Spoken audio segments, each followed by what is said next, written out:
So, without further ado, I would like to introduce the second panel of the day. Fern Mallis, excuse me. This will be a very special conversation between Fern Mallis and David and Sybil Yurman. I'm sure you all know all of the three panelists are going to be on the stage. Fern Mallis is the award-winning creator and organizer of Fashion Week in New York and cities across the globe. Fern Mallis has been an industry game changer in the world of fashion and design for more than 35 years. A former senior vice president of IMG Fashion and executive director of CFDA, she's the author of Fashion Lives, Fashion Icons with Fern Mallis, published by Rizzoli, which features no-holds-barred interviews combined with never-before-seen personal photographs of interviewees such as Tom Ford, Marc Jacobs, Calvin Klein, Donna Karan, Michael Kors, Tommy Hilfiger, Betsy Johnson, Russell Westbrook, Iris Apfel, Iman, Bob Mackie, and many, many more. She's currently the president of her own leading international fashion and design consultancy, Fern Mallis, LLC. And I just want to, on a personal note, I want to say that, for two women who didn't have much experience producing events in the past, last year, Fern's support meant the world to us. And to have her guidance and involvement as we launched the week was really paramount to us. So Fern, we thank you deeply from the bottom of our hearts. And the Yurmans were our first sponsors last year. So to have that support and believe in us, again, was just really paramount. And thank you so very, very much. JB? Hi, I'm JB. This is Bella. Oh, sorry, I didn't. We are the founders of Jewelry Week. But I just wanted to add a second to that without the support of people believing in us when we started from nothing, we wouldn't be here going into year two. So thank you both so much. And without further ado, I introduce Fern Mallis.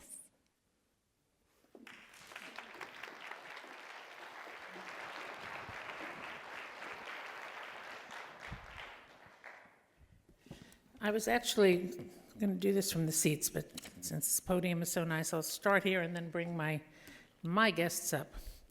So good morning, everyone, and all lovers of accessories and jewelry. And thank you to Sybil and David Yurman, the cable couple, for kicking off New York City Jewelry Week this morning and for your generous support of this week. As a member of the FIT Foundation Board, I also thank you for your support of the jewelry department, where you've donated close to $1 million worth of precious stones. And last year, we happily presented David with an honorary doctorate of fine arts at FIT's commencement. The Yurmans are philanthropists who in 2001 founded the Sybil and David Yurman Humanitarian and Arts Foundation, which is dedicated to supporting charities like Make-A-Wish, the Breast Cancer Research Foundation, and other programs and organizations they feel strongly about. Sybil and David, you inspire us all with your vision, creativity, and boldness. And with your diverse talents and hard work, you have built one of the most extraordinary, successful, and enviable jewelry companies anywhere. And you did it together, from scratch, from sketch, and from sculpture. Their famous cable bracelet is the foundation of their combined talents. It's where everything starts and ends. Like their relationship and their business, the cable is intertwined. As they say in their book, just as the cable requires at least two elements twisting together to create a harmonious tension, so does love and marriage and building a company. So let's find out how they did this and how it all started. Sybil and David, join me in the seats on the stage.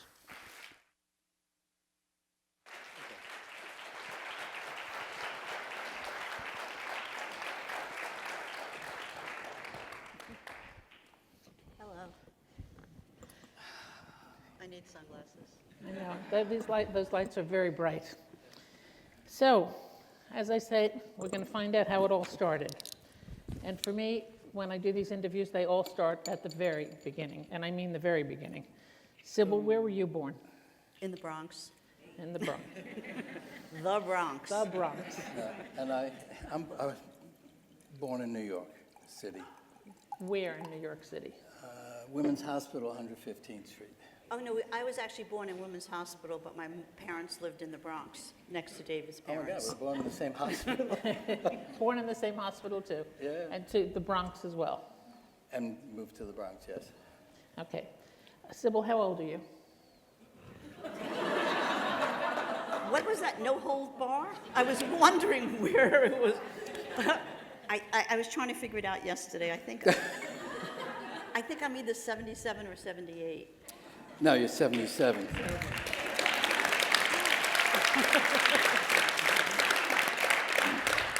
And I'm thinking about getting Botox this year. What do you think? No, A don't little- bother. Oh, wait, I thought, You don't need it. oh, No. okay. Much better the way you are. Tell us a little bit about your parents. What did they do, and about your life growing up in the Bronx? Oh, wow, okay. My parents. My parents are interesting. Where would I start? My father was a poet. My mother ran a nursery, and this was in the 1930s. They were born in 1917 and 1916. And my mother came from a family with 8 children. The family was, my grandmother was Italian, my grandfather came from a religious Jewish family. And my mother, it was during the Depression, she had to leave school when she was, I think, 11 years old to work. And she got a job helping out in a nursery. They lived in Harlem at the time, and both of them. And they met there. And my grandmother came from Poland, and she ran what was considered a dairy business. And that's how they went through the Depression, where she had her own business, which was really great. And my parents, my mother's family, my grandfather was an opera singer. He sang with Caruso. They traveled around the country in the late 1800s, early 1900s. And so I have turquoise jewelry that he would send to my mother that she then gave to me. So I come from a family of a father who was a poet and a historian, and he was also a lobbyist and worked in the insurance. They had a brokerage, and my mother was someone who was very, what was she? She was very self-sufficient when she was young, and she took care of the family, and she, at a very early age, wanted me to be self-sufficient. So I was to help out, go to the store, make change. By the time I was 2 years old, she would send me with my quarter to get a pack of Pall Mall cigarettes. And still get change. And still get the change and make sure I got the change and nobody cheated me. So they were resourceful, both my parents. And my father helped us in the beginning. But as I said, they grew up in Harlem. It's always interesting, the traits you learn from, that you don't even realize that are instilled in you from your parents and the upbringing and your grandparents. David, how old are you? We're the same age. Same. In fact, Sybil is 12-10-42. I'm 10-12-42. So we didn't get mixed up in the hospital, but our But your passports are very numbers- confusing.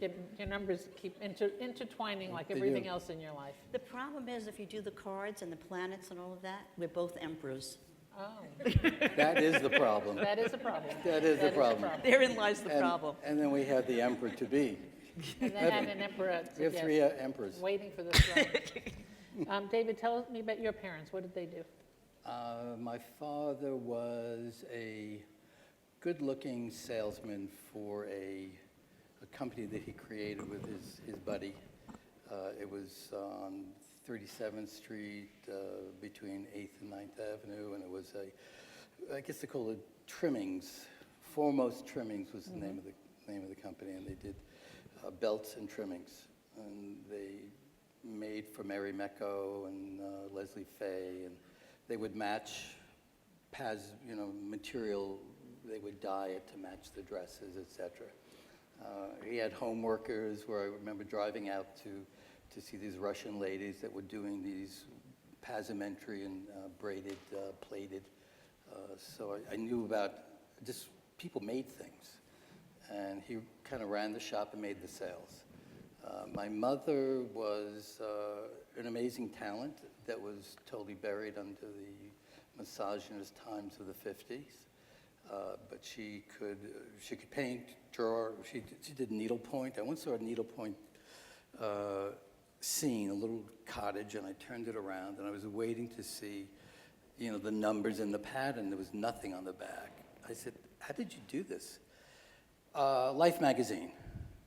Did you put a Life magazine behind it? I said, "No, I just saw the Life magazine," and she do that. She could play music by ear, and she only had one ear that worked. So she really was a talent, and she collected jewelry.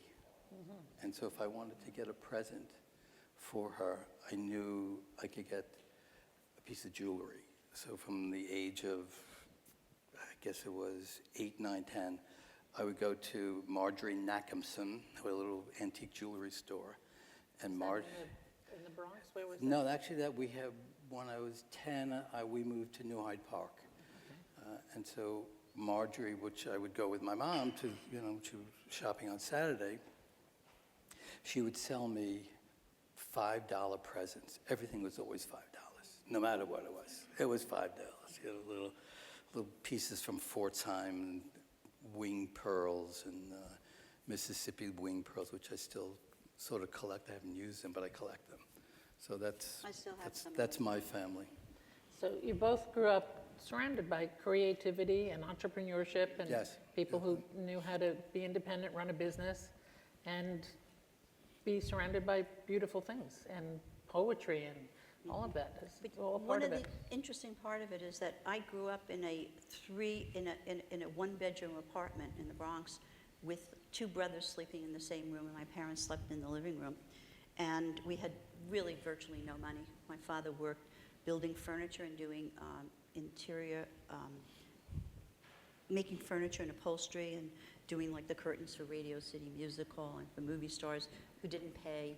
And so it was always a problem growing up. And my parents had to work all the time, and I had a brother who was ill.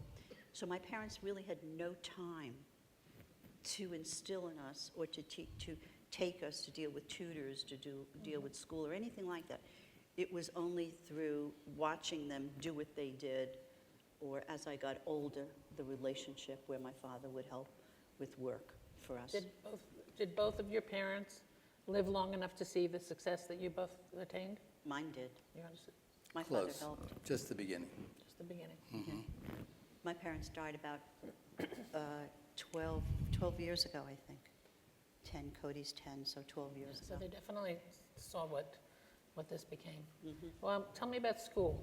Where'd you both go to school? I didn't. You did?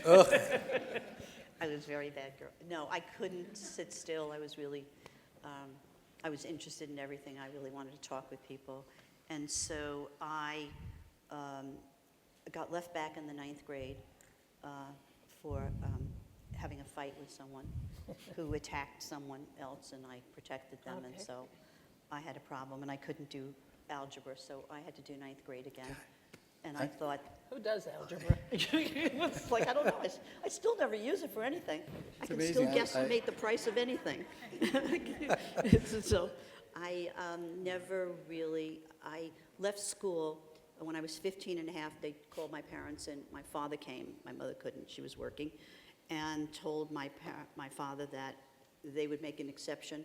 He could take me out of school, and they wouldn't call the truant officer on me, because I would never graduate, nor would I ever really accomplish much of anything. Really. So I was actually least likely to succeed at doing. Nice. Yeah. It was an intense thing to live through. It's amazing how we mirror. Algebra, I was sick the first 2 weeks when they were teaching algebra, and I came back, and I just, so what is this thing in X and a Y? What is it doing in the numbers? It's, it's like, what's going on? Absolutely. And I failed social studies because it came right after lunch, and so it's leaving the cafeteria, coming down, sitting in the window where the sun was, and I just went to sleep. I just daydreamed. And the teacher was, I think she was like 70, oh my God, she's my age, 77 or 78 years old. Marxism, looking out at Mr. Yurman. So So did you graduate school? barely. Barely. I did. I have a history of forgery.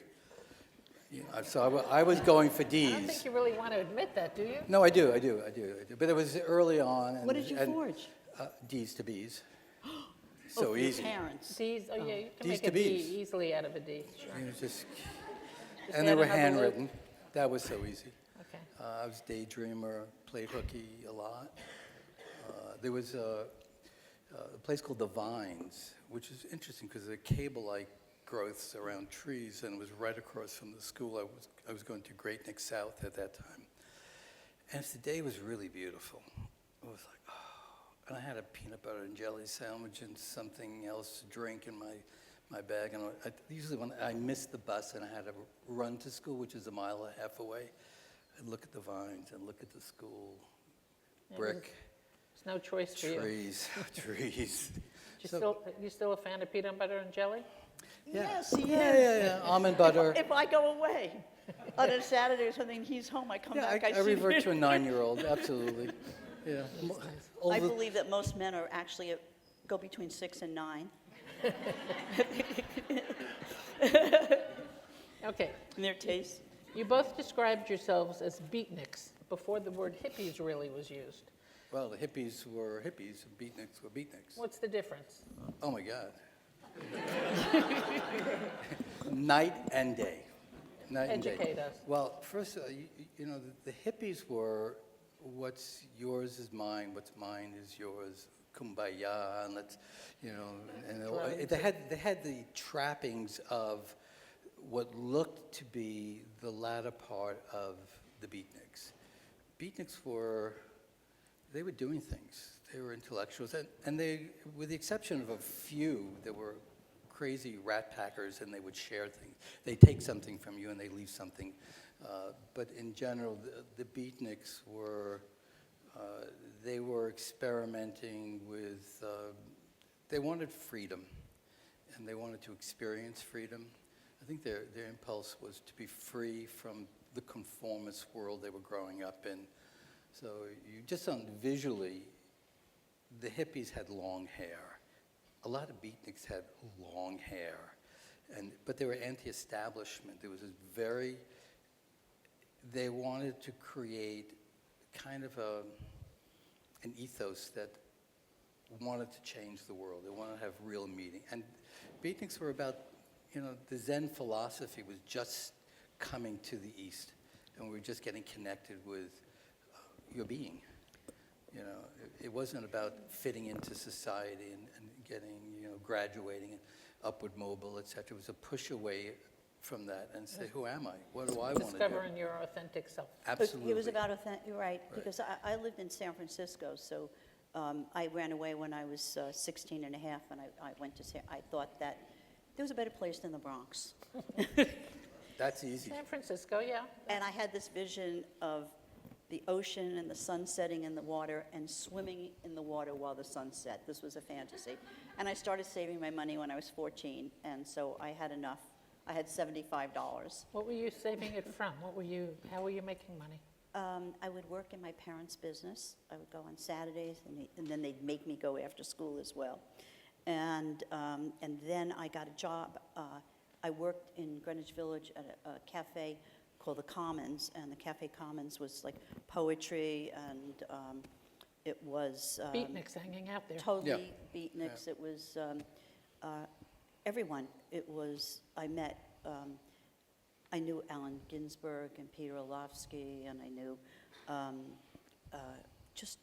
it was just, you know, I'm trying to think of all the poets, Schneider, all the different people, and at that time we started taking mescaline because the idea was to open your mind and experience the other alternate states of consciousness that you had, and how your brain had so much more capacity than you were aware of, and that really your unconscious and your conscious could be flipped, and you really needed to be living much more of an unconscious existence while you were conscious. And so you did everything you could from, you know, meditation. So I ran away, went to San Francisco, And I had one friend, and they said put up a sign at City Lights Bookstore, which I did, and they found me, and so I met and was taken to a house called the Hyphen House. And the Hyphen House was where Lou Welsh and Jack Kerouac and Mike McClure and Lenore, well, not Lenore Condell didn't live there, she just was there with, because the women lived in another house, and that was the East-West house. Because I was so young, they felt that I could stay in this house and clean it and take care of it. And the first day I was there, I came in and they were showing me around, and there was a man on the floor in the kitchen. And they said, "Oh, don't disturb him." And I said, "Who is it?" And they said, "It's Jack Kerouac." And I said, "Well, what's he doing there?" "Oh, that's from last night. Don't bother him." And I was like, okay. So this is where I had an introduction at 16 and a half, 17 and a half, to this world and how they thought, and conversations that went on every night, and trips to Big Sur, or trips to Sausalito, and they were very encouraging and wonderful. It was to be around them, embracing.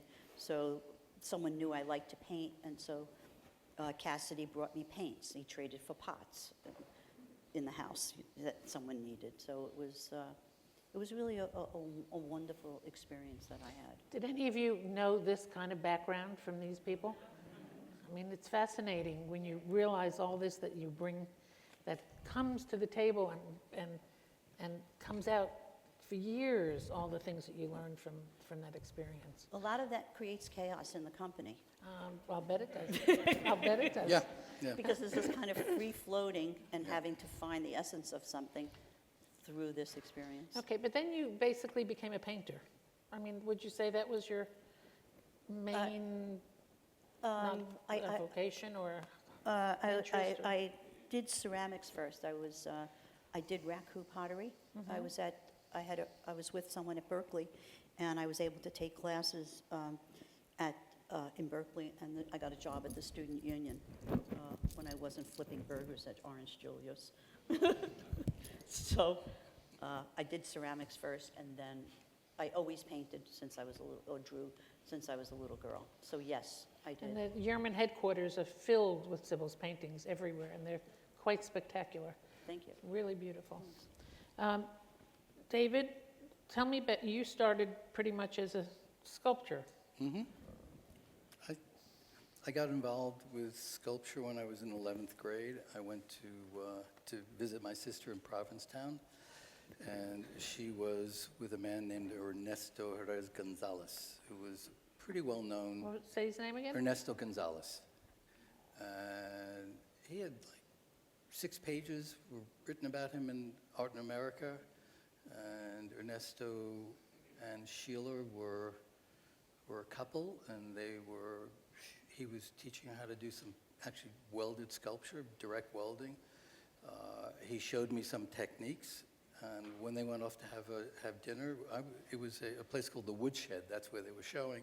It was down an alley in Provincetown, and Provincetown was the East Coast, center of the Beatniks. So Yeah, what she was doing on the West Coast, you were doing on the East Coast. Exactly. It's a, You're 10, 12, mirror 12, 10. images, yeah. Unbelievably mirrored. And for me, the Beatniks and all the aliveness that was going on was so attractive. But I loved welding and brazing and soldering and just making shapes, and a bit ADD, a bit I'm seriously dyslexic. I'm kind of over a bunch of it, but I still mix up letters every once in a while. You can read numbers. I can read spreadsheets. It certainly hasn't hindered the creativity. Yeah. No, I think it's a part of the creativity. It's random thinking. It's you always feel that you have to, you got to make up for this. I mean, I don't think of it every day. It's not a malady. It's just, I think in It's just who you are. tangents. I don't follow the straight line too often, but sometimes I do. So I found the Beatniks at a very early age, and I went back to school, and I felt like I was in the wrong place. So when do I get out? I had 1 more year to go, and so I did finish. I was a serious athlete. so I really could focus. ADD children really focus once they get into something, but it can't be a straight line. It's got to move around. It has to have a lot of things that interest them. So running, I could get in a zone. Welding and brazing, I could get in the zone. I could weld for 5 hours and forget to eat, and the tank would be running out. I said, oh shit, I'm just in the middle of this piece. So it's something, I read about this. It's called flow. When you get into something, you kind of fixate on it. You just really want to keep it going till you either exhaust yourself or get to a place, okay, I can come back tomorrow and work on this. So I went to NYU for a year. I was going to get a scholarship for running because I had some seriously good times. And then I injured my cartilage, and I didn't do the operation that was available at the time, and I went to California and hung out with the Beatniks in California. I washed dishes and made cappuccino at the Venice West, which is like very famous as this is the Beatnik place. I met a lot of writers and poets and artists, and then I didn't meet Sybil. I met someone else that said, could you give me a ride to Big Sur on your motorcycle? Okay, and basically I was in love with her, but she just wanted to ride to Big Sur in a motorcycle. So I was her motorcycle taking her here and there. I was a chauffeur. Let's not go here. Let's not go here, okay. But I loved being up in Big Sur, and I was welcomed. What's and there not to love about being at Big Oh. Sur? I lived in a place called the Jordan House that was a mile up this hill. I lived with a family, his name was Price Dunn, and there's some books written about him. Richard Bradigan was an occasional visitor. And it was like, who was authentic and who wasn't? Well, Richard Bradigan wasn't, because he was writing about people who were doing what they were doing. Same thing with Seymour Lipton. Yeah, and Seymour Lipton, the kind of what this is, the actor's studio. His father, there's a great story. His father would come to the Venice West Cafe, and he'd wear the beret, and he'd be going, who's that guy snapping his fingers back there? Oh, he's a writer. And he's a writer. He was writing about what was going on here. So we always thought he was kind of a poser. So I met his son, Lipton. James Lipton. Nice man, really nice man. I said, I know your dad. He said, oh my God, you knew my dad? I said, yeah. Tell me something about him. I said, I don't think you want to hear this. He was doing that. We felt he was like... Dobie Gillis. He was like really- he was a poser. He says, oh my God, all my life, he told me that I was the straight and narrow son that he never wanted, and wanted to just hang out and be cool and just let it be, and he was a poser? I said, yeah, I kind of was. He wrote a good book. He wrote the definitive, the Beat Generation. It was the book, but he was never in the group. Oh. All right, Okay, so when pull us did back. you get to apprentice with sculptor James Lipschitz? Jacques. Jacques Lipschitz. James I've been somewhere. back and forth to California and New York for various reasons, mostly hitchhiking. Or driving some driveaways. Believe it or not, 11 times I actually counted it in 2.5 years. And I went back. I was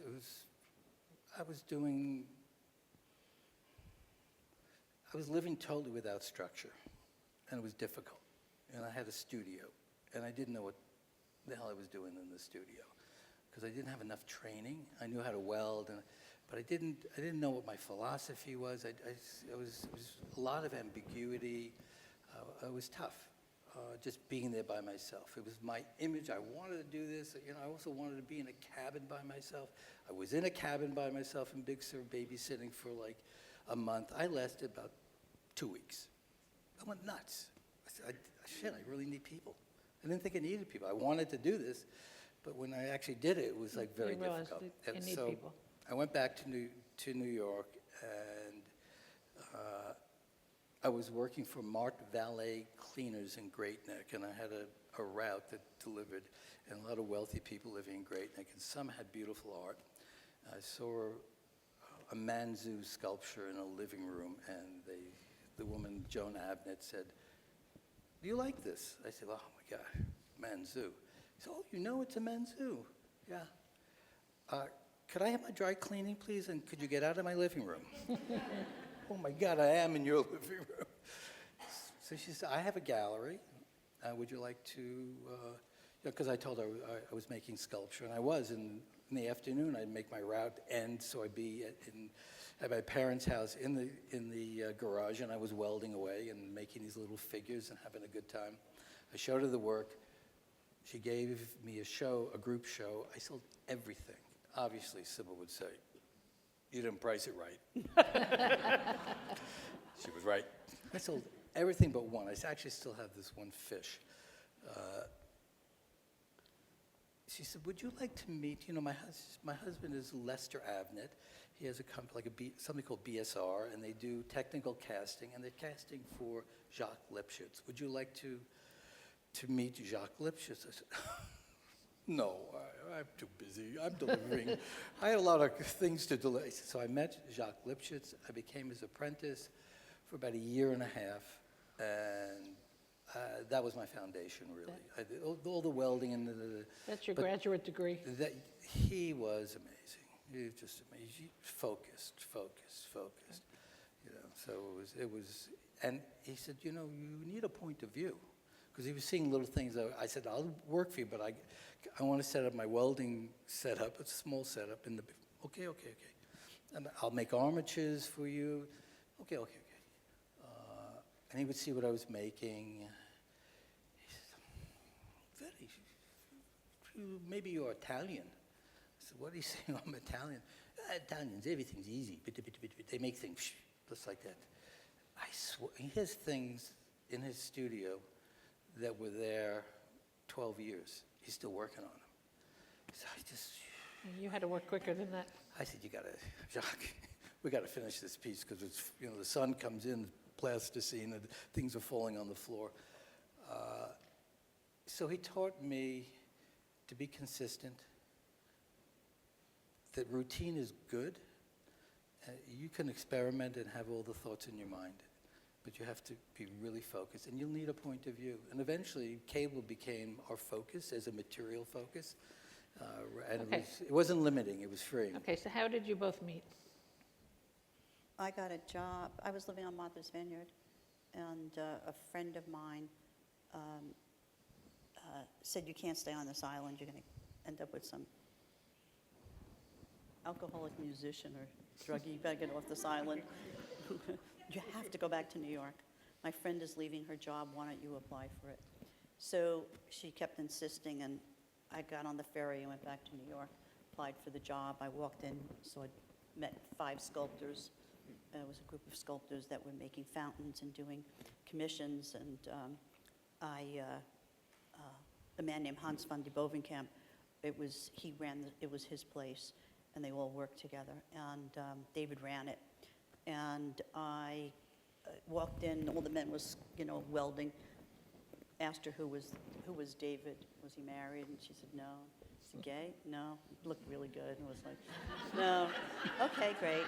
And he asked her about me, and anyway, I took the job, and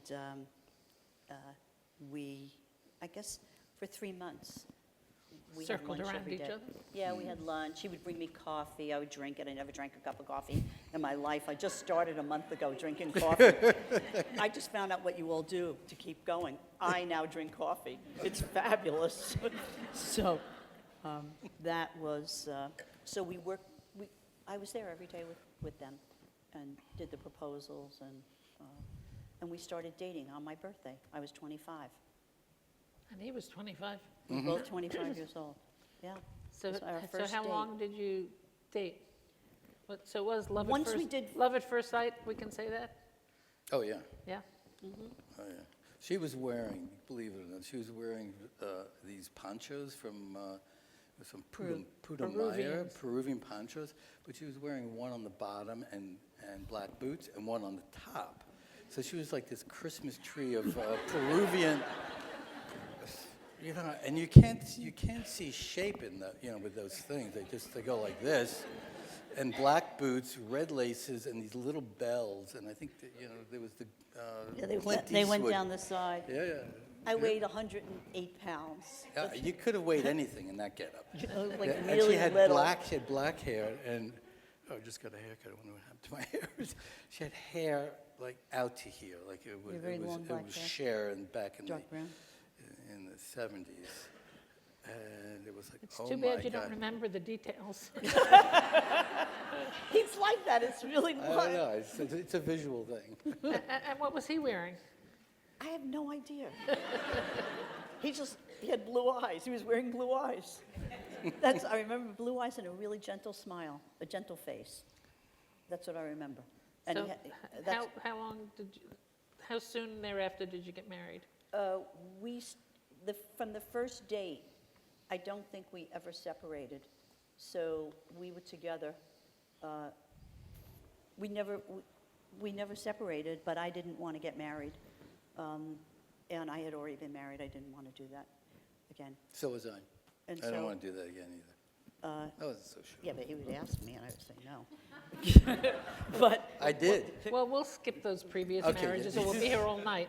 Only 3 no. years. So basically, what did you ask me? How, when you got married, how much left? Oh, so we were together for 10 years before we actually got married, 10 years. and we're that's a together long time. 52 years. 52 years now. That's fantastic. And did you get married? Is it before the... And is it true that you got married like in an elevator or something like No, that? no, What was no. that We got story? married for lunch. We got married because we wanted to have a child. And I said, if we're going to have, that was a reason to get married. We really wanted to have a child. And so we decided to get married. We were just going to go and do it. And then you had to take blood tests. Then the blood test was going to expire. And it was like, Right. it was like next to the last day. And so we decided to go get married. We called. They said, yes, you could come in and get married. And we went to Temple Emmanuel, and they married us in the office. And as we went to the elevator, I said to him, do you have the rings? And he said, no, don't you? And I said, no, I don't have the rings. And he said, I don't either. I'll be right back. And it was like in the elevator at work, he ran back in, welded up 2 rings. He just took gold. Just half round, nothing half fancy. round, just did one for me and 2 bands for himself, or Actually, vice versa. I didn't do. Peter Roth Roth did. did it, who's our son's godfather and is with our company still. Since he's so- 17 years old. Well, And he so- deserves to be with the company, running back and making rings for you. So Peter, that's- quick, we got But we got married, and the whole idea was that we went and got married. I had and we had lunch with my parents came in, and some friends came, 2 friends and we then went to lunch, and the wedding present was that we would sell the company. So we went to see this man who bought companies, and he made us a very, very lowball offer and said the name was worth nothing, and none of this was really going to Amount to anything. amount to anything, and he was just buying the golds, what the value of the materials were. And so I said, let's get out of here.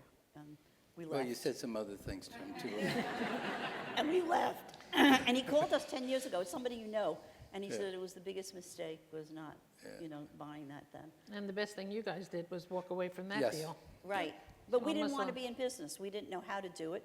It was like rediscovering the wheel every day, and our friends helped us, and Amy Rossi helped us, and Peter up there helped us, and people, just really helped Tell us. us about how the business, though, really started. It was a Dante necklace. Is that similar to is- what you're wearing? Yeah, uh-huh. That's- Yeah, David would sculpt, and I would say, they're so beautiful, I'd love to wear one. Could you make a piece of sculpture I could wear? And so he did, and And then When- people kept wanting to know where they could buy it. Right. exactly, and we went to a gallery we do that on Saturdays, go to galleries, and the woman, Bella Fishko, Forum Gallery, said, where did you get that? And I said, oh, he made it. And she said, could you make more? And he said, no. And I said, yes. And he said, be careful what you wish for. And it was like That's- really bad. Nothing's changed. It Nothing's was- changed. It Nothing's was changed. really, we had to work like crazy to constantly. But you weren't in the business at the very beginning. So when did that happen that you said, okay, let's, We were work together. living, we went away for the summer up to Putnam Valley, and we were living there. And I couldn't ship a package. I could make the product and I could. You needed help to I get it mean, out the and door. then I had too much cleaning and, just polishing work to be done. We And cooperated. we just, we wouldn't see each other. And I was just putting the wrong pieces in packages and people saying, this isn't mine. So I said, you gotta help me ship. So she organized all the jobs and the shipping, and we were plagued But by he made success. everything. By hand, every piece was made, and that was a problem, because to have what was happening, so many people You wanted can't it. scale up enough. Yeah. And so many people wanted it, and it becomes this thing where you don't even, you realize you're working to fill an order or fill people's desires. And so he said, I said, we have to hire people. And he said, I don't want people. I just want to be by myself doing this. So I had to learn how to polish, and I had to learn how to do things so that I could train somebody. Tell them who you hired. I put an ad in the Penny Saver, the work and I staff. didn't know I was hiring all young people from Phoenix House. So I was hiring all young recovering Rehab and drug. drug addicts. Yeah, and They're it- great that- workers. They were just- when they it was showed great. up, they were When amazing. they showed up. and You couldn't. I said, Tom, time to go home. It's 7:30. I know you have a family. Okay, just one more box. No, not one more piece. Go home. So it was really, they were really wonderful with Yeah. us. You know, what we have done because there was a we and all the people that helped us along the way. And the biggest thing, someone yesterday, I said, I have to do something, talk, and I'm going to be interviewed on something else. And I said, what would you think would be the thing that would be important? What would be the thing about me, someone that's worked with me for 26 years? And they said, probably the biggest thing, the most important thing with you is that you always were curious about what other people thought, or how they did things, or how it was done, or what they wanted, whether it was a customer or a wholesaler, retailer, it didn't matter who it was. You wanted to understand their point of view so that you could take it in and then make your own decision with it. But you took in as much information as you could and listened, and that was probably the turning factor. It's critical. I mean, there's no other way to build a business without asking and learning and listening. And then I got to the point where I just think, oh my God, I know everything. Okay, you described the company as BC and AC, before cable and after cable. Tell us the genesis of that and how the cable bracelet and concept came to be. And Can I just, You want to take it? part of it was, when David welded, he would have these this place where a container of sorts, and it was in quadrants, and there were these They're brass long, thin rods. tubes, rods, that he would take and melt. And these rods were there, and he he would grab them, and sometimes he would tie them up. And they would make this look. And the thing was to listen, to look. So the idea was, it started happening just organically. just It was because right in it front was of us. there. Yeah. It was like, what does that column on that building look like or do? Or how does that incorporate into your visual language? And that's kind of how it started, was this from the Seeing what's right around you Yeah. and playing with it. Yeah, but you had to slow down enough to do that. And we will constantly, we did this company to design. The company didn't come to make a business. The idea was that to design and to work together. And we would have trouble, and then we couldn't work together. And then we would work together. But it was very difficult because David's objective was to design, and he could do all kinds of things. And quite a few people told us, you can't be everything to everyone. You have to focus. You have to be known for something. And one of the men here, Peter Fabre, who worked with us at the time, he had just was helping us, and Amy and these people, especially Peter, he was like, help me to have David just do this one type of Right. thing. I mean, if you're born to be a doer, Not to say that you're not a thinker and a feeler, but if you're really born to do things and be in the process, you very seldom step back and look and say, what am I doing? And Peter was somewhat of an intellect. He still is an intellect. And he sees broad view, and he says, in the jewelry industry, you need to be known for something. This guy does earrings. This guy does, weldy things. This guy does straight line. Da, da, da. So you had to find, and right now you're doing three or four things. So we stopped doing, and we spent, I think, 5 or 6 days It just was really talking. tough. We almost got divorced because I kept saying, Yeah, yeah. It you was, can't do another beaded thing. I mean, a lot of the doing is to avoid, you just keep on, producing, so you don't have to really reflect, and that you're on a stream, and it feels good. It's the action. But he really focused us and said, okay, so you have these great pearl things you're making, you have this, and you have the direct weld, and let's choose one, and let's call it something. One is the material. What's the material? I like the weave. I like this kind of woven material. I think I can do a lot with that. And it was being done up in Rhode Island. A tornado, actually 3 little tornadoes came running through Rhode Island and knocked down the 2 only machines that are called the Walsing Matilda machines that make this material. We were going so to use. that was out. Well, then we had cable.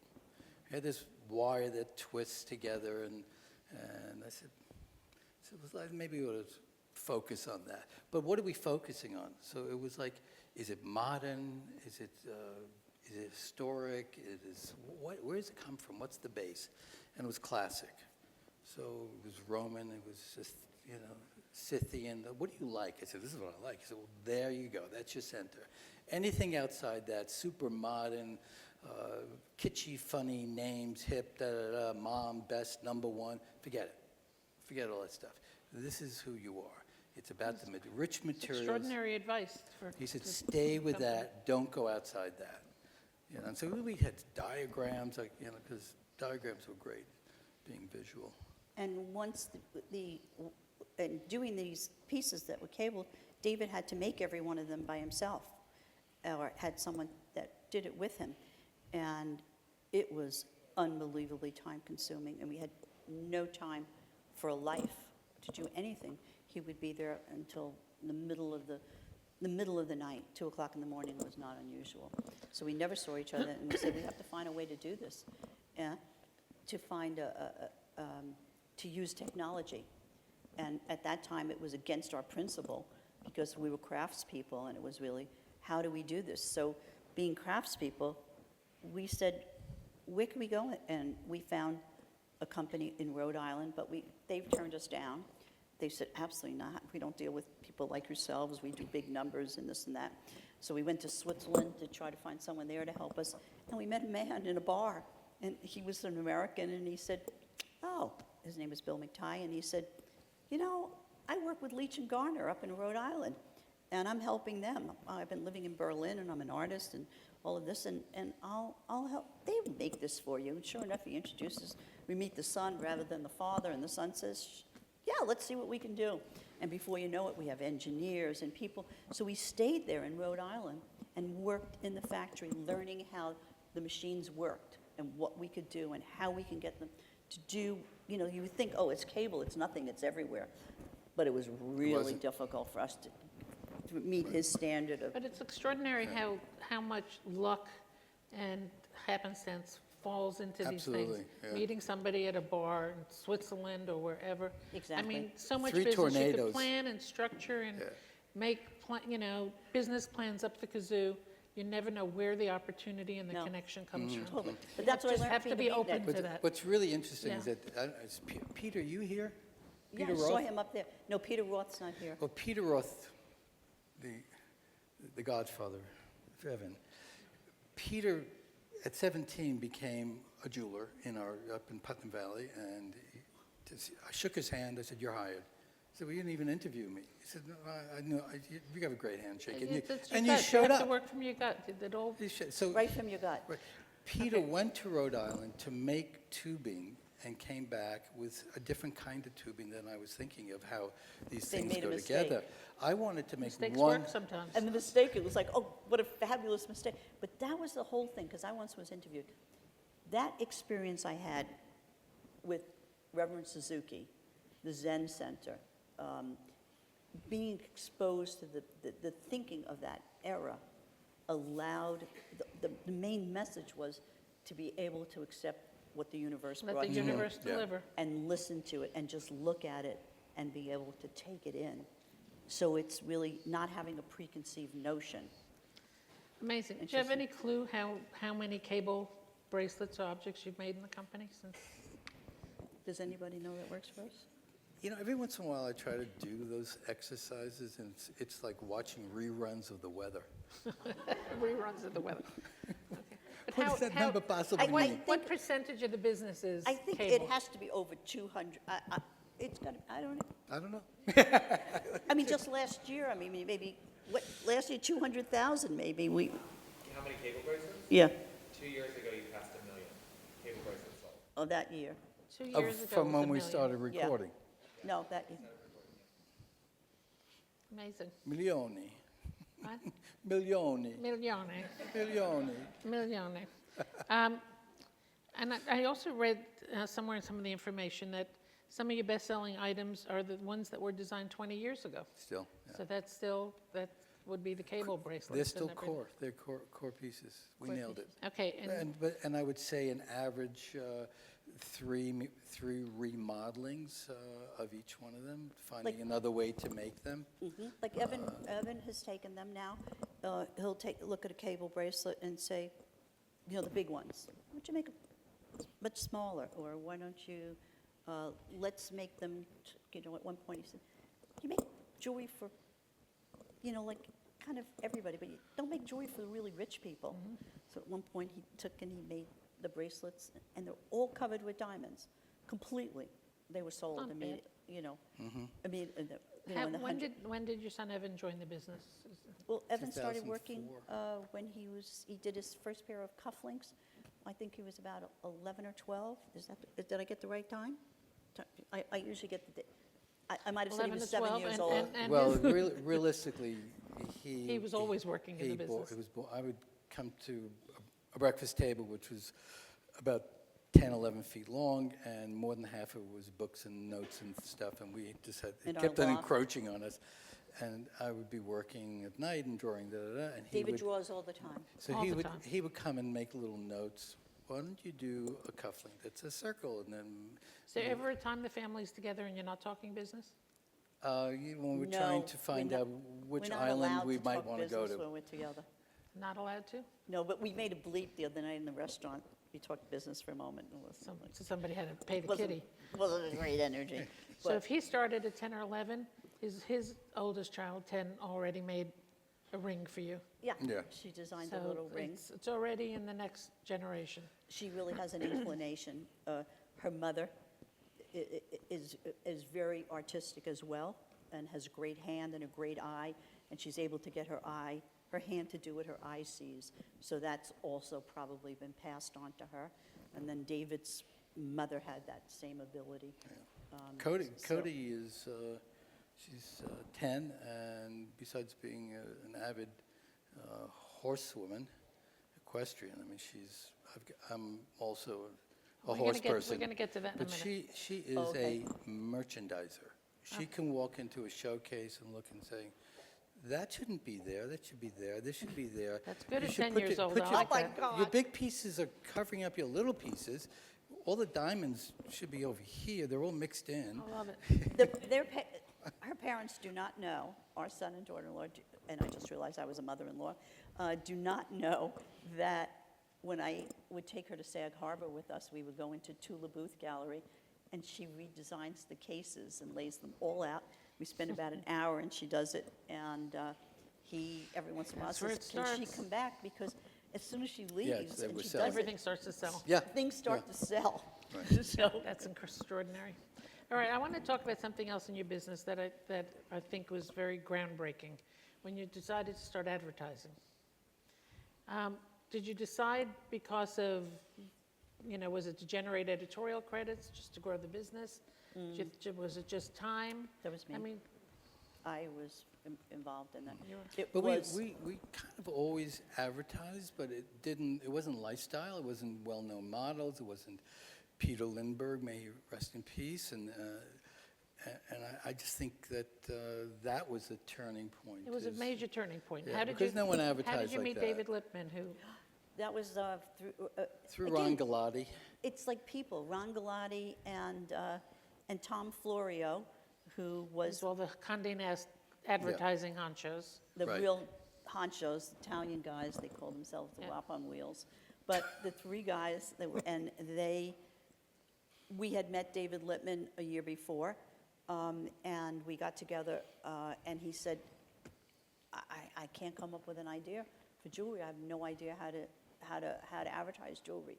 So I'm going to decline. And he did. And then we met him. These guys got us together a year later and said, you really need to work together. You don't understand. You're really meant for each other. And he came to our house. He said, I have 1 hour. And he came out to the Hamptons. And he came to our house. And I think 6 or 7 hours later, he left. And He also left with remedies. he He had a little got sick at our cold, he had a house. little And our this, a doctor that. helped him and all these things. So But he was indebted. he was indebted. We became friends. Yeah. But what happened was I didn't want to use color. You didn't want to use color. Right, That's I 'cause wanted- using black and white was I very, wanted- very brave. Right, I wanted to do black and white. And the reason we were advertising and we wanted to do lifestyle, and we tried many companies, we interviewed many of them, and it just never resonated, and I couldn't articulate it as well as they needed to hear it. And what I could articulate, they didn't understand. I wasn't getting it back, but I wasn't going to accept it. And then, David Lippman understood that I wanted the light to come out of the picture, and that's why I wanted black and white. I wanted you to turn the page and something come towards you rather than you going towards it. And Peter, he's Peter So he Lindbergh. suggested Peter? and Absolutely. Did Peter hire Corinne Rothfield as stylist? Or No. how did that? No, come? no, no. Corinne Rothfield didn't come until much Till later, later. okay. Much later, maybe 10 years later. But it started with Peter and with Amber Valletta. And Amber Valletta, and that was her first job after she had had her baby. And so there was a softness to her and an openness. And we wanted to advertise because we were very successful, but people didn't know we were very successful.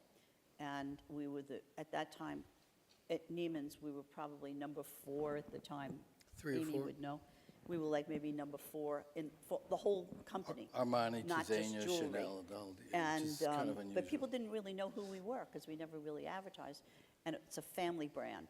So people come, families come and would buy together. Husband for the wife, for the daughter-in-law, the husband. It's really So interesting. did that ad campaign change all that? No. No. No. It didn't. No, and it actually, we went back and did a little survey. Did it bump our business? No. It didn't. Really? We did not No, grow our business, but what But we who did was knew what would happen if we didn't Helped continue? identify it it helped differently? identify it differently, but it did not incrementally grow our I couldn't see business, that. except when we showed product very, very clearly, like we You could did you gotta Town and sell. Country. Amy's shaking her head. We put an ad in Town and Country of something we never showed anywhere else. It was gold, and we wanted to see. We had hardly any money, and they gave us a break on the ads, and we put it in, and it was like, oh my God, 21 sets of gold jewelry. How are we even going to make that? Where are we going to get the money for it? So we never borrowed money. Nobody would lend us money, to be more precise. They didn't. There are probably a lot of people who are sorry they didn't. Yeah, they try to give us money now. And we now we'll get money once a year if we want to do something really big. So we're opening our store on 57th Street. Well, we'll get Oh, there. okay, okay. But so this Amber Valletta, and then you worked with everybody else, Giselle, Kate Moss, Naomi. Yeah, Kate was Kate really was big. really Talia. instrumental. We like Kate a lot. And She, still the business just didn't grow from We, those. the only time I saw a one-to-one reaction was when someone would say, I want to buy the Kate Moss ring, or I like the Amber. you know, that amber amber necklace. necklace. I said, what's the amber necklace? You know, it's the, it looks like there's a buckle. Oh, the buckle necklace. You know what it did? So it did have a It brought resonance. a level of respect, I think, to the business that, It did a level Yeah, of respect. exactly. But it also kept the velocity going, the momentum going. Right. So it just kept the Right. momentum going, So and you couldn't say if we didn't do it, where would we be? right. So, but I did. Did You don't see a bump. did you guys get to go on the shoots? oh, Ever. I Are was you on. kidding? We were Every the only shoot. client that ever. When, on every shoot? Peter said, the only clients ever on a Oh shoot. yeah, we partied. But It what we was- did What a great time. was, we did shoots differently with them. So people that know me know I really like to dance. I can't help dancing if there's music playing. So what we did was, we would all get together at St. Bart's, is where we did almost all the campaigns. And the idea was that we would have a party the night before instead of a wrap party. So the idea was, we were Well, as there, well everybody as. was happy to be there. So music, food, and Kate's agent, it was usually her birthday just before, and so we'd have a birthday party for her, and David Lippman was instrumental in orchestrating a lot of it. And so we would just party and dance, and And then get up in the morning and go to work? everybody Yeah, was right sunrise. there in the morning. Sunrise. Absolutely. There was the Sunrise, sunrise, sure. yeah. And It's all about everyone the was sun. there. And we always had a I don't drink or do anything, I just, Party. I'm Dance. give me music, and it's enough. Yeah. So it created an atmosphere, and we were so grateful and so happy to be together. And then embracing the brand, liking the jewelry, enjoying us, that it was a wonderful feeling. It was for another all- extended family. It was another feeling for all of them, and everyone would express it. And, Is there one really memorable story from all those shoots that you would share that people would be interested to hear? If not, we'll pass, because we've got a lot to. Well, I There's a We're lot we running can late. tell. there, I know Sybil's thinking of one that she wants to share. it was just so much fun, you know. I would literally we would dance on the tables. Which is And- easy to do in St. Bart's. Right, so dancing on the tables, and then Peter danced, and Peter said, Sybil, I've never danced. It's so wonderful. And then it was appreciation. Everyone, you know what it was? Everyone expressed their appreciation for each other with laughter and fun and joy.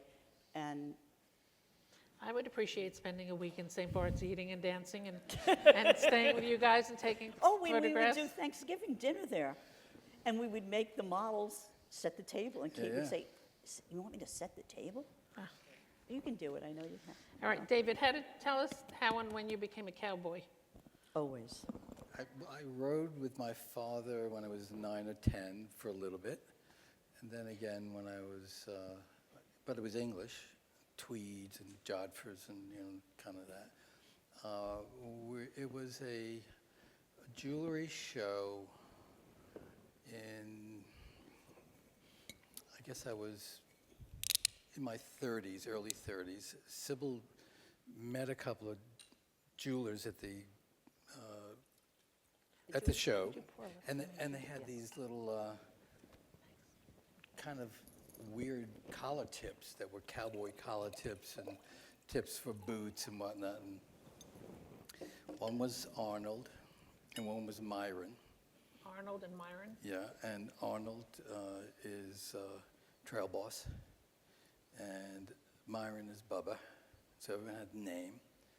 And she said, "Oh, my David, he rides. I went to dude ranches whenever I could, and it was the only thing I did with my father that was really, and I really learned how to ride. And I just, either you like it, I just loved it. I had a little fake horse, a little flocked horse that I would sleep with pretty much. And it's like, there's nothing about a horse that I don't like. So she was a connection. She said, why don't you meet him? I didn't meet them. And so They told me, Arnold, he said, Arnold has another name. His dear friend, he's sometimes known as Hard Arnold. And she said, well, David would be great. He rides, he's really, And Arnold said, someone's got to die for him to get on the ride.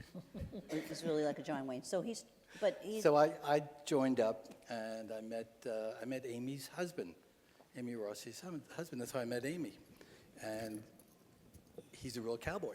I mean, he's not a cowboy. He's an equestrian, a Western equestrian, living upstate New York, not too far, up in Pauling.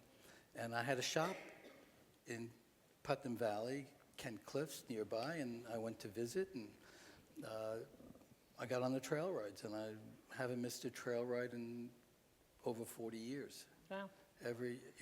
I'm on every one. I just love it. It's on your calendar every year. It's a camaraderie one. But then John said to me on one of the rides, he said, "You seem to be coming up here really to ride. You like riding." I said, "Oh yeah, I love it." He said, "Why don't you come down to my ranch? I'll show you the finer points of riding." So it's like serious riding.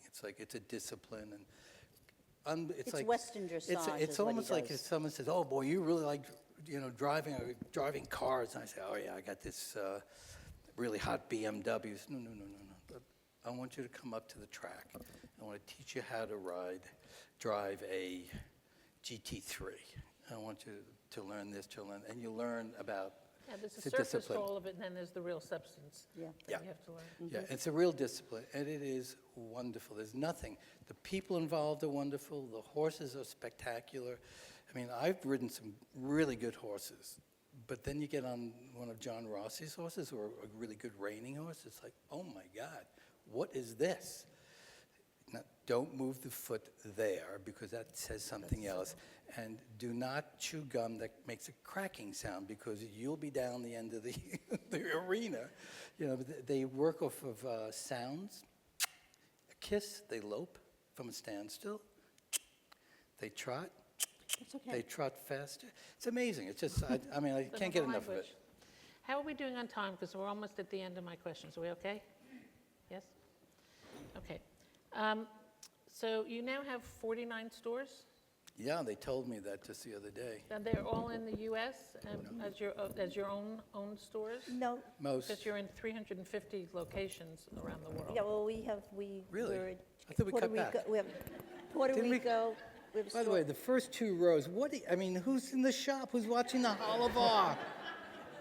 It's a little outing for the company today. Yeah, it's, There's, who knows? you just asked a question, you said, I said, are your wholly owned stores, Oh, are they yeah. in the, well, there's Puerto Rico, there's, We have, does that count concessions? yeah, Oh, so Puerto there's Rico concessions that and there are employees and there's a percentage of the yeah. sale that, We but have it's still stores in printemps, in et cetera. Paris. Those are boutiques within stores, and then there's, I've forgotten, I'm sorry. Yeah, when yeah. you're hitting the mic, Oh, God. making Oh, noise. okay. Okay. How, the panel before this was eBay and all about e-commerce. How robust is your e-commerce Oh. business? Oh, it's It took a good. while. We love, It was- we really It love has traction now. Yeah. Yeah, it's a lot of, I didn't realize how much work. It's more than just putting pictures Yeah, online. it's a It's a real, separate business. business. It's a whole And it's separate- very good. Yeah. And social media, how important is that to the business? It's not lonely people at night having nothing to do, talking with people they don't know, which No, I that's- thought, that's what I thought it was. Apparently, it's not. It's lonely people who are buying things at night on social media. Do you engage with influencers? I try not I don't. to. We don't. I We try did not once, to. and it was a little It's like- strange. It's like, get a life. I'm happy. Really? I'm happy to hear that. Actually, Really, I don't want influences. I really don't. Please, it's.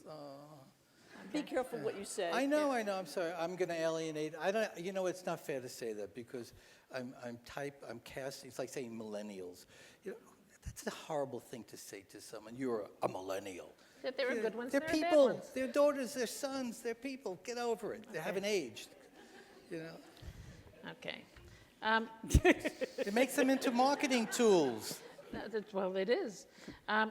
You mentioned before about your business with Neiman Marcus. Now you apparently are the #1 resource. Is that true? No? No. Who told you that? One of you told that to me the other day. No, we're, in jewelry, we're number one. Oh, in We've jewelry, been that yeah, forever. definitely number one. No, we're not number one. So We you're- don't know the ranking right now. Okay, but Neiman's, it's up there. oh, yeah. Definitely is up there, yeah. Definitely yeah. up And it's a there. whole new administration. Okay, It's yeah, it's a whole new interesting. thing. Now, in a couple of weeks, you're opening up a new flagship store on 57th Street, at 5 East 57th Street, which is an old Chanel space, number 5 on Right, 57th exactly. Street. Yeah. And 5s do fit into a lot of the numerology of your work and business. And so what was the decision that took you there to get off Madison Avenue to 57th Street, cross the street from Tiffany's? We noticed. We weren't thinking. You weren't thinking? No, no, no. I mean, this is going to be your largest flagship, is that, will it be? Yes, yeah, yeah. Uh-huh. Tell us about it. 5,000 square feet, three Five, floors. another five floors? 3 floors. Oh, 3 floors, okay. It's a new dynamic. It's like big time street. Our son Evan was given it wasn't given, took the assignment. Let me handle this. Let me work on the building. And you know, we don't just give it to 2 architects, interior, exterior, blah, blah, blah. We're very involved, and Evan was very involved in the creation of the space. Is And it- he must be Evan, his sweating title- because we open in, Couple weeks. 2 weeks, I think 3 weeks. 3 weeks, The please. chief Is it- creative, Evan is the chief creative officer, so that is his project, probably, he should speak to that, but But is there something, tell me one thing that's going to be unique about that store that we're all we had gonna nothing to do with it. Duh. Yeah, that's That's unique. going to be very unique. No. Yeah, we're gotta vaguely laugh. informed. What? We're informed at different times. We want it to be structured, and you You'll be really told can't. what time to show up. Evan, is there one thing special that's going to happen in that store? You know, some unique thing that, like, you know, for retail I that's, think each category of business has its own space. so like men's, casual, diamonds, all the wedding? Yep, exactly. Silver, gold. Gold being a large part of our business now, will have its own area on the main floor, which is unique. Usually it's silver, which is the main focus. It's a flexible space, incorporates technology as well, and yeah. I think one of the things for Evan and I were talking, and he was saying how it's really an emporium. So people are aware of the brand of David Yurman, but they're really not aware of what the House of David Yurman is. The House of Yurman is very encompassing, and it goes from pieces that are in the million range, and high jewelry, and very fine diamond work, and this store will reflect and give respect to each category of business. So Evan is intricately involved in the designing of, designing of the high jewelry, and a lot of the fine jewelry, pinky rings and things like that, and watches.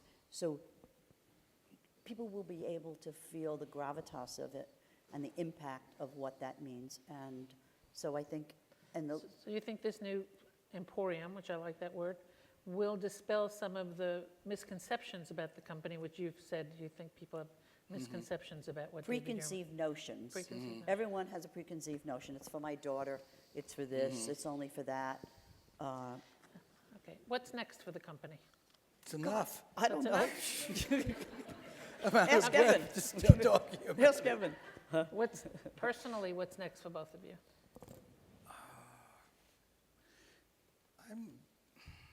Be careful what you say. I don't know. I don't really, it's like I'm, It- every it'll- day. Whatever, I it'll don't, just flow and happen. exactly.